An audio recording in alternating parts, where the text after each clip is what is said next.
Greetings and salutations, dear viewers, and welcome to another episode of the Politics of Discretion podcast. Today, I want to talk a little bit about the special election in Pennsylvania's 18th district, soon to become the 16th district when it's redistricted in the next election in roughly 6 months.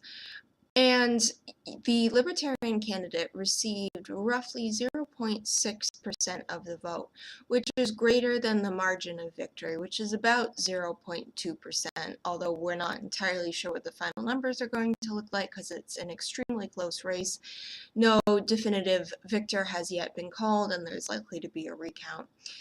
But you may have heard in situations like this or others where a third-party candidate manages to siphon off, even if it's just a small percent of the vote, but still is greater than the margin of victory. You might have heard this called the spoiler effect, and the idea is that in the instance of Pennsylvania 18, the Republican would have won if he'd received the Libertarian votes. Now, this is a rationale that goes hand in hand with other political fallacies, such as we have binary elections or a vote against candidate X is a vote for their opponent. And these things are really not true, and they're also damaging to the integrity of the voter and the ability of the voter to exercise really their conscience and their discretion, and to the very idea that representative government operates on the fact that individuals vote for their interests and do so by voting in elected officials who they find some sort of resonancy with, either if it's a specific issue in a given campaign that they vote for or whether it's more broadly value-based. So we're going to debunk the spoiler effect in Pennsylvania 18 and look into some broader issues of so-called strategic voting and the impact that they have on the individual. So in Pennsylvania 18, there's the assumption by saying that, well, if the Libertarian voters had voted for the Republican, it would have propelled him over the top and then the party would have won. Buried in there is the assumption that the party duopoly, the prominence of Democrats and Republicans in American politics, has greater legitimacy than do third parties, which sort of float around the ether at the edge of the normal left and right spectrum. And this suggests that if you vote for a Democrat or a Republican for any reason at all, even if you find the candidate unpalatable, or if maybe you think that the party started to drift away from messaging that you like, right? This is what the Democratic Party is going through right now. Question of, are we a moderate party? Or are we a more liberal party? There's a sense that those kind of niggling little questions of conscience don't matter, because a vote for a Democrat or a Republican is legitimate no matter what. That's a good use for your vote. But a third party, even if that's a more conscience-rooted vote, if it's rooted in ideological resonance between yourself and a party or candidate, or a belief in the messaging of a particular election, or even you think that the values of a particular candidate are really strong, then it's less legitimate to vote for a Libertarian, a Green Party candidate, or any of the other numerous lesser parties that exist, because you're somehow, by voting for one of those parties, taking something away from either the Democrat or the Republican Party. And it allows the Democrats and the Republicans to really claim ownership of parties that ideologically might fall under their umbrella. The Green Party is a vein of left-wing politics. The Libertarians are a vein of right-wing politics, and it's assumed then that those voters, because they're on the same end of the political spectrum of the Republicans and the Democrats respectively, those voters are somehow owned by Democrats and Republicans, and those parties and their ideas are somehow owned by Democrats and Republicans, and the idea that we have large umbrella parties, even though that's really a question of whether we do or not, and therefore there's some sort of illegitimacy to those third parties existing, and to voters and going out and seeking them, rather than just sort of biting the bullet and taking the Democrat or the Republican candidate and just sort of living with the consequences. Now, in the case of the Pennsylvania election, where we have this 0.6% vote threshold for the Libertarians and this 0.2% margin of victory, the idea that the Republican could have won on the back of the Libertarian voters assumes that all libertarians are just disgruntled Republicans and that they have some fundamental similarity to Republican values and that they just didn't vote for the Republican for whatever reason. And of course, there is some similarity between some Republican ideas and some libertarian ideas, but most libertarian ideology is not Republican ideology. You could even have some of the more anarchic strains of libertarians who could have come from the left, who could have come from Democratic ideology. So again, we have this basic assumption by the major parties and by pundits and party officials who think that they seem to have some sort of ownership over the third parties that might share the same ideological persuasion as them. And there's a sense that, well, they should have voted for us, and because they didn't, they cost us the election. So we can see how the parties are sort of wanting to claim ownership over certain voters and certain individuals, which again is backwards of the idea of representative government, where elected officials act in response to the will of the people.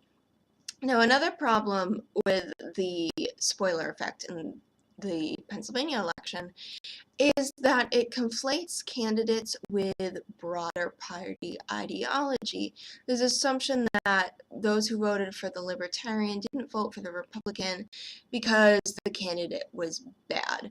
And the idea of a bad candidate somehow overwhelms broader party loyalty, meaning that the Republican in this case was not a particularly strong candidate. He was kind of weak. He said some very negative things. And the assumption is that this turned would-be Republican voters off and drove them into the arms of libertarians. And this sort of is in violation of a lot of theories of voter rationale because it totally discounts the idea of party loyalty. And there are a great deal of people who vote on party loyalty because it's either something that they grew up with, their parents voted for one party, so they vote for the same party, or there's also a theory of so long as the party is seen to do a good job and doesn't go out of its way to overwhelmingly misrepresent itself, then voters are willing to overlook parties not fulfilling their promises, because this is often attributed to the other party getting in the way, and they remain loyal. And the idea that this election was a spoiler because of the Libertarian totally overlooks that and says that all of these Libertarian voters who are supposedly Republicans just up and abandoned the party because there was a bad candidate. And if that's true, it suggests that there was never any deep party loyalty there to begin with, so it means they probably weren't very committed partisans. So the whole narrative starts to fall apart. But let's get into the implications of these ideas a little more broadly. And again, we've already seen the assumption that the party has some ownership over voters. There's this judgment that's cast by party officials and even by the political media and by politicians themselves and by even other voters in the electorate that frames votes as ultimately being part of a collective.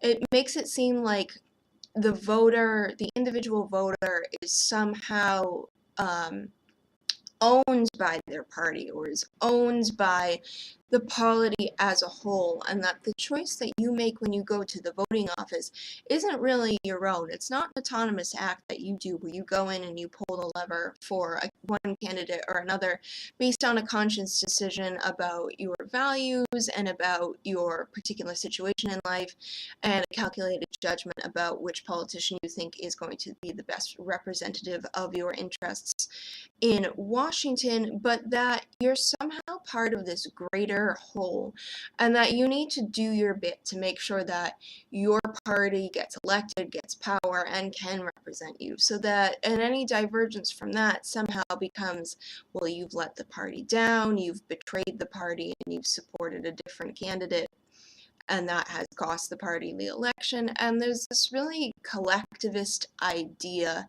that really exerts a sense of ownership, that voters belong to parties, that voters belong to the American polity as a whole, that they're not autonomous individuals, but rather members of groups, and therefore they owe the group some consideration in their action, and they really need to seek the approval of others when they step into the voting booth. But this is not an attitude that works with our idea of democracy. And again, we don't have direct democracy because this kind of idea that you as an individual are owned by the collective, that the polity has some sway over you, that is actually a purely democratic attitude, because in pure direct democracy, majority rules without any indication or excuse me, not indication, but any consideration for minority factions. There's no pausing to consider what they might want. There's no pausing to consider what their rights might be. The majority simply goes ahead and does what it wants. And so in that sense, there is a more valid argument of, well, you're part of the whole, and we need to be in the majority of the whole, so there's more of a do or die attitude about you need to vote along with us so that we continue to be supreme and to have control. But this is not the basic fundamental idea of representative democracy. There's no sense here that individuals need to swallow their pride and choose the lesser of two evils, right? This is a phrase that we hear a lot, because the greater goal, which is party supremacy and control of the organs of power, has some claim over them. This is the act of vote shaming, and it assumes that voters somehow have to answer for their actions, and it's not politicians who have to answer for their actions. It's not the politicians who are answerable to voters come election day for their behavior in the past term, or that the validity of their campaign is not being judged on election day, but it's voters who are ultimately being held to account. And this gets us into the idea of a binary election, which is a phrase that drives me absolutely up the wall, because we don't have binary elections. There's this idea that America has a closed electoral system, and by that I mean that there is a fixed amount of power that's operating, there's a fixed number of votes that's operating, and that somehow, because we have this closed system and there's this fixed number of votes that you need to win, that there's this magical number that you have to reach, and that if the parties don't get there, then they lose control, and that means that you as a member of a party or you as a voter are somehow held under the sway of that you're answerable to the party, to your family, to whomever, if you don't help the party get to that magic number and gain political power. Now, obviously, in the sense that we have a fixed number of electoral districts and that we operate on a plurality basis in our first past the post system, there is a so-called magic number which the party has to gain in order to gain control, but that's not fixed in stone.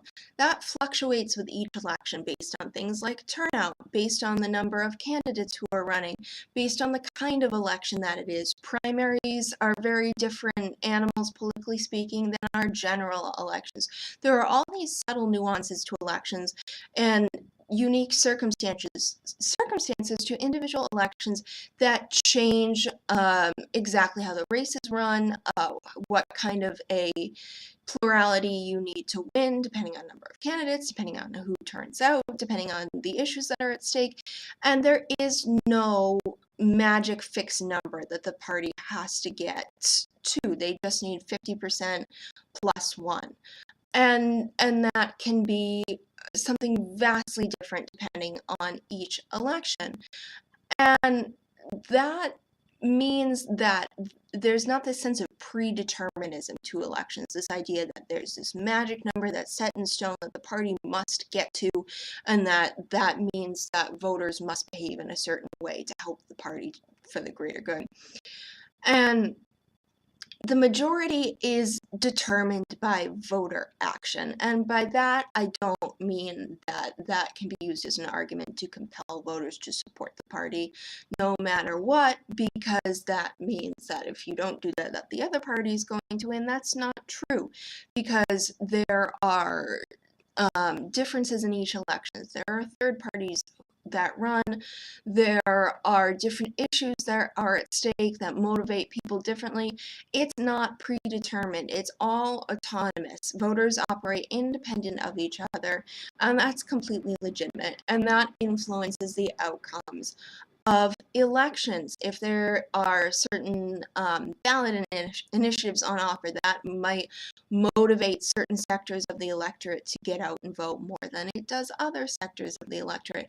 And that changes voter turnout, and that changes what the threshold that a particular candidate needs to get over in order to win the election.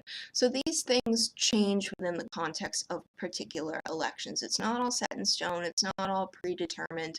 And to suggest that it's a binary election and that you can, as a voter, can either act in option A or in option B, and if you don't do option A, that somehow lifts option B. That's just not true, because that's just not how our electoral system operates.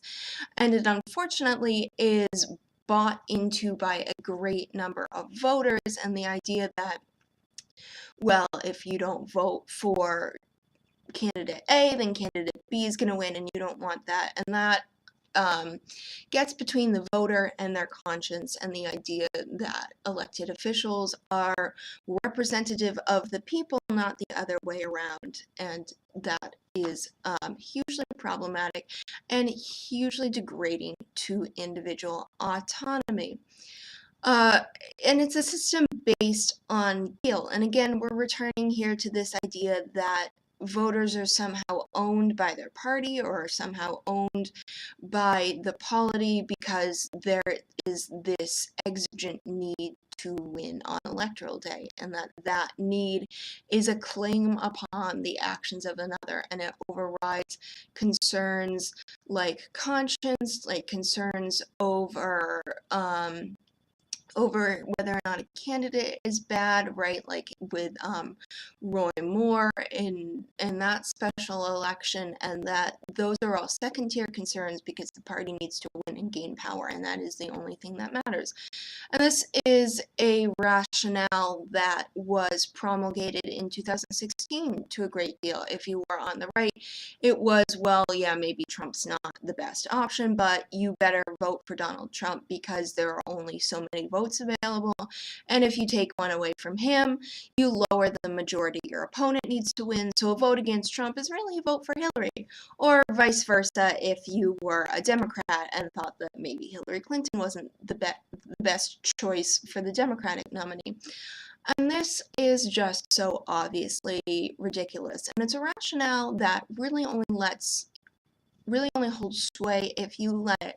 And this is the message that we need to get out into the electorate, that when someone comes up to you, whether it's a party official, whether it's someone in your friend group, in your community, whomever, and tells you that, well, you better vote for the party nominee, even if you don't like him, you better hold your nose and do it, because if you don't, then you're actually helping Hillary get elected, because you're making it easier for her to win by taking that vote away from Donald Trump, or again, vice versa. You better vote for Hillary, because if you don't, then you're making it easier for Donald Trump to win, so really you're supporting him, or with any other candidate in any other election that comes up. This is only true, and it only holds power if you let it.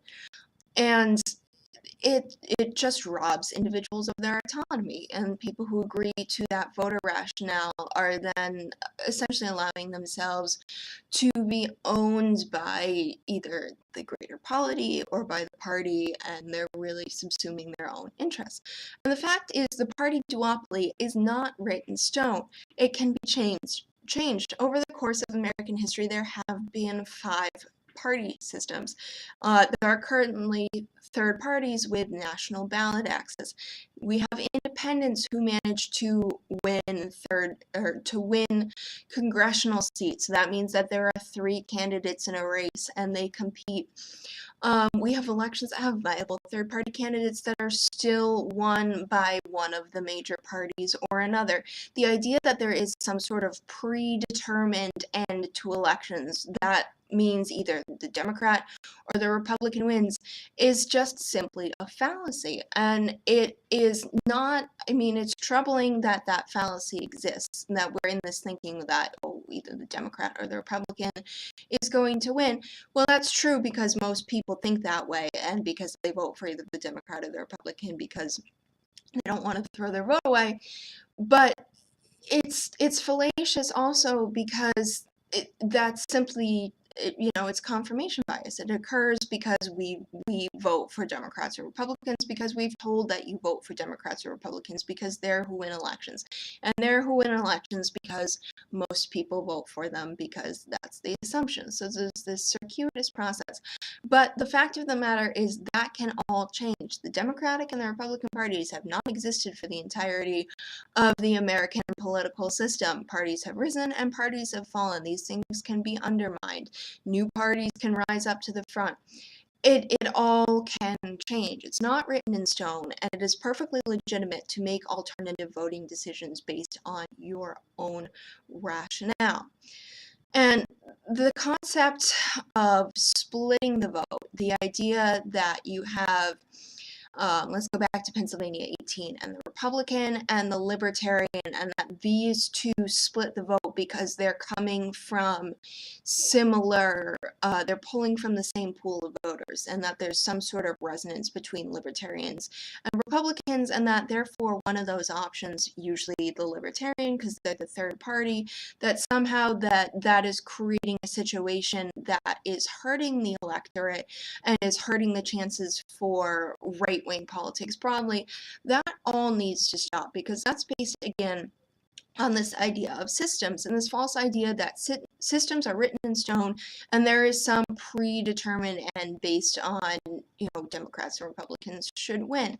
If there are legitimate differences in the electorate, there are genuine differences between Republicans and Libertarians, and neither has to bow down to the idea that, well, if you run a Libertarian and a Republican, you risk splitting the right-wing vote, and it means you're not going to win.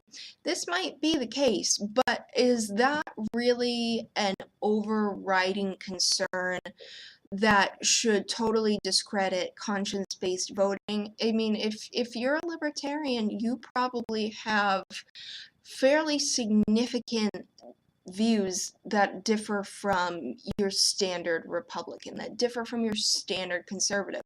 And the idea that it's all right to just sweep aside these value-based differences or these conscience-driven differences because of a need to win elections is just silly, because how are we defining winning in that case? In this case, winning then is just about gaining power, but what are you doing with that power once you get it? And if we're not rooting elections in values, if we're not rooting elections in the interests of particular voter groups, if we're not rooting the election in conscience, then power is going to be abused because it doesn't have anything grounding it, and it's not reflective of the actual individual differences of people in the electorate, which means that policy that's going to be crafted is then going to be based on a false assumption of what ideology looks like in the electorate, and you're going to have high political inefficacy. And political parties are something that work not when voters are subservient, right? Parties don't own certain sects of the electorate. Rather, parties have come into being and platforms have been written to serve certain sects of the electorate, meaning rather that the electorate is what's driving them and not the parties. Um, if parties are going to work, voters can't be subservient. Parties work when they're value driven, when their platform is at the heart of the party, and they need a brain to figure out how to act, and that's elected officials who guide public policy in a manner that is responsive to the interests of their base, which is codified in whatever the party platform is, but they also need a conscience, something to keep them in check and to keep them on the straight and narrow. And this is where voters come into play. They gauge whether the party is staying true to the promises it's made and whether individual politicians are fulfilling campaign promises, whether they've drifted away from the party platform and started pursuing other interests. And yes, the judgment of voters may be flawed. They may make bad decisions in a given election. There may not be perfect decisions in a given election, but that's okay because the next election we learn and grow. We have elections every 2 years. People aren't in power for that long. There is a certain degree of fallibility that is recognized in the system and the way that it's designed. And this can't work, though, when voters are trapped by rationales associated with vote shaming, when they're told that, well, great, you have a conscience, but that conscience is going to cost us the election, and that means that we're not going to have any political power, and your interests aren't going to be represented anyway. Well, the truth is, if you get rid of conscience, you're not going to be represented to begin with. But this is the party asserting itself over the voter and at candidates, over candidates at times too. And the idea that you need to sacrifice your ideas in order to get electable, we need to make compromises. And this means that more hardline candidates are branded extremists instead of people who hold values absolutely and pursue them absolutely. And this again casts principle out to the wayside, which gives us this murky middle ground that's not really based on anything, where representation can't really work because it's not grounded in anything solid and everything is constantly shifting. And there's a sense here that if you don't vote for the party, you're throwing your vote away because you're not going to have representation. And let's be very, very clear about this. The only way to throw away your vote, and it is your vote, it is not owned by the party, it is not owned by anyone else in the polity, it belongs to you. It is part of your sovereign rights as an individual. The only way to throw away your vote is to not follow the dictates of your conscience. Strategic voting means that you're thinking about the actions of others and the likely outcomes that this may have, which means that you're thinking about electoral systems broadly, and there are simply too many variables to accurately predict the outcome of the election, which in effect means that you are wasting your vote because you are having to extrapolate, well, if person A does this and votes this way, then that means something else, and it becomes this whole ridiculous conjecture that you then have to base your vote on. And this means that you're defaulting on your own interests. You've willingly sold your voice to others and to the speculative action of others. And this is a genuine an irreparable loss, particularly in a system of representative government where elected officials are supposed to represent the interests of their constituents. And how can they do that if they don't have any idea what those are? So if you don't vote your vote in conscience, then you are going to lose no matter what party wins. That's just the simple truth of it, no matter how corny it sounds. Excuse me, as you can tell, I'm losing my voice here. Um, Allergy season has come very early to Pennsylvania, so my apologies for the hoarseness. We, the Politics of Discretion, are working hard every day to bring you new and exciting content. As always, we appreciate your feedback. We've got some exciting projects in the work, including a fiction anthology that myself and burgeoning author Brett Salter, a personal friend of mine, are working on. So look forward to that in the near future, as well as some other surprises that should be uploaded to the website soon. As always, we encourage your feedback and discussion on the ideas that we present here. We are definitely outside of the mainstream. As an individualist, I tend to think of that as a very good thing, but it also leads to controversy, and we would love to debate that controversy. So please follow us on social media and engage with us. We are the Politics of Discretion on Facebook, Twitter, YouTube, and Instagram. Thank you so much for watching and for reading, dear audience, and happy musings.